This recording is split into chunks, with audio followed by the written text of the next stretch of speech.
இவருடைய ஆசை ஒரு படத்துலயாவது ஹீரோவா நடிச்சிடணும் அப்படிங்கிற ஒரு ஆசை. இவர் அந்த படத்துல வந்து ஹீரோவா நடிச்சு, தேவயானியோட காசு ஃபுல்லாவே போயிருச்சு. அந்த படத்துல பார்த்தீங்கன்னா, அவங்க போட்ட காசு ஒத்த பைசா திரும்பி வரல. அதோட தேவயானி சொல்ட்டாங்க, "இனிமே நீங்க படங்கள்லாம் நடிக்கவும் வேணாம், நீங்க டைரக்டும் பண்ண வேணாம், எதுவும் பண்ண வேணாம். பேசாம வீட்ல உட்காருங்க. அந்த வேணும்னா அதிகபட்சம் உங்களுக்கு வேணும்னா ஏதாவது வந்து அப்படி இப்படி ஜாலியா படம் கிடம் பாருங்க" அப்படின்னாங்க. இதெல்லாம் ஓகே அப்படின்னு கேட்டுட்டு ஒரு காலத்துல வந்து மௌனமா இருந்தாரு.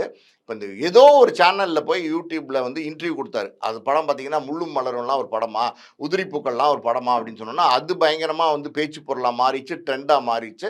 தொடர்ந்து பார்த்தீங்கன்னா, அந்த மாரி ப ம ப சேனல்ஸ கூப்ட்டு வாய்க்கு வந்ததெல்லாம் பேசுறாரு. அதாவது விக்ரம் ஒரு நடிகர் இல்லைங்கிறாரு, சரத்குமார் தான் இருக்கிறதுலயே சிறந்த நடிகைங்கிறாரு, கமலஹாசன் ஒரு நடிகரே இல்லைங்கிறாரு, அவரெல்லாம் ஒரு நடிகராங்கிறாரு. இப்ப கடைசியா பார்த்தீங்கன்னா, ரஜினி கிட்ட நெருங்கி வந்துட்டாரு. ரஜினி கிட்ட ரொம்ப நெருங்கி வந்துட்டாரு. இப்ப சொல்றாரு, "ஜெயிலர் படம் வந்து ஒரு படமா?" அப்படின்னு கேட்கிறாரு. ஜெயிலர் படம் படமா அப்படின்னா, நீங்க என்ன படம் எடுத்தீங்கன்றது தான் இங்க முக்கியம். இப்போது புதிய அறிமுகம் ஆச்சி ஹோட்டல் சாம்பார் 50 கிராம் ரூபாய் 20 மட்டுமே.